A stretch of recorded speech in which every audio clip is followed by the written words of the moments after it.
Hi guys, my name is Ayat and I'll be going over an anatomy review that's good to know upon your entry into first year.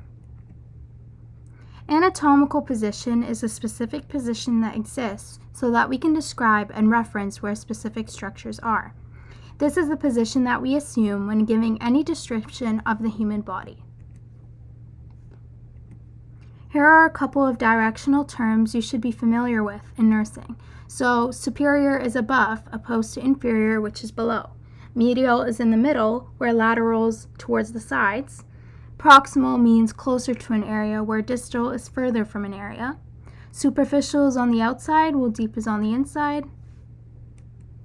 Here are some movements you'll be getting to know in assessments and experimental labs. Some of the major ones are flexion and extension, adduction and abduction, dorsiflexion, and plantar flexion. I put a link on the slide to a video that will go over some common movements. Now we'll be going over the human body systems. The integumentary system includes the skin and its associated structures. The skin protects the body, regulates temperature, and eliminates waste.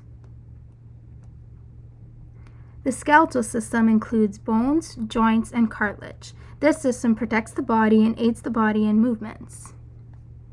The muscular system involves all the muscular tissue, and it plays a role in body movements such as walking, standing, or even shivering. The nervous system includes the brain, spinal cords, and nerves. The nervous system generates nerve impulses to regulate body activities. The endocrine system includes all the hormone-producing glands and regulates body activities by releasing the needed hormones. The cardiovascular system includes the heart, blood, and blood vessels. The heart functions to pump blood to the vessels and carries the blood to the rest of the body. It also carries carbon dioxide and wastes away from cells.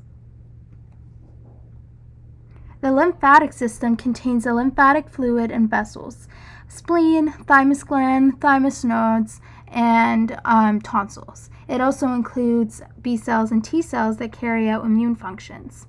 The system returns protein and fluid to the blood. It carries fat from the GI tract to the blood and also contains sites of maturation for B cells and T cells that fight against microorganisms. The respiratory system is made up of the lungs and the air passages. It transfers oxygen from inhaled air to the blood and carbon dioxide from blood to the exhaled air.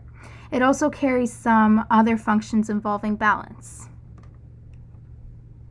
The digestive system involves the organs of the GI tract, which is a long tube that includes the mouth, throat, esophagus, stomach, small and large intestines, anus, and other accessory organs. The digestive system works to physically and chemically break down food, absorb nutrients, and eliminate wastes. The urinary system includes the kidneys, ureters, bladder, and urethra. This system produces, stores, and eliminates urine. The reproductive system involves the gonads, which are the testes for males and ovaries for females. There are other associated organs for each sex, and they are listed above. The gonads produce gametes, which are sperm for males and oocytes for females. They unite to form a new organism. The gonads also release hormones that regulate reproduction. Now we'll be going over the anatomy of the heart.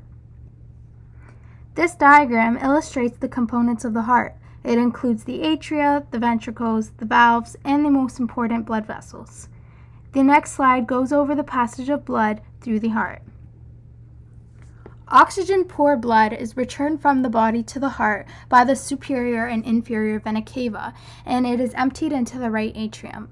The atrium then contracts and fills blood into the right ventricle through the tricuspid valve. Then the right ventricle contracts and empties blood through the pulmonic valve into the pulmonic artery and into the lungs, where it becomes oxygen-rich. The oxygenated blood is returned to the heart by the pulmonic veins and into the left atrium. As the left atrium contracts, blood is emptied into the left ventricle through the mitral valve.